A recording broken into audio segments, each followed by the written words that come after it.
ingezama ndani ya moyo wa mtu anayenisikiliza. Ingezama ndani ya moyo wa mtu anayenisikiliza sasa.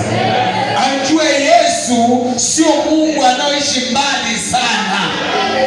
Yesu sio mtu aliye mbali sana na sisi, lakini kwetu ni rafiki.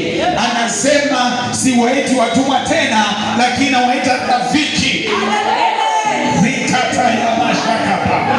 Kama uko na haja, ukimwambia huyo rafiki, anajibu haja yako. Yesu kwetu ni rafiki. Yesu kwetu ni rafiki. Haleluya. Oh, rakabashidiria na baba. Aliye karibu na wewe leo ni Yesu. Aliye karibu kuliko wote ni Yesu. Anayesikia maombi yako ni Yesu. Yeye yu karibu na sisi, naye kwetu ni rafiki. Na leo tena anaenda kufanya muujiza.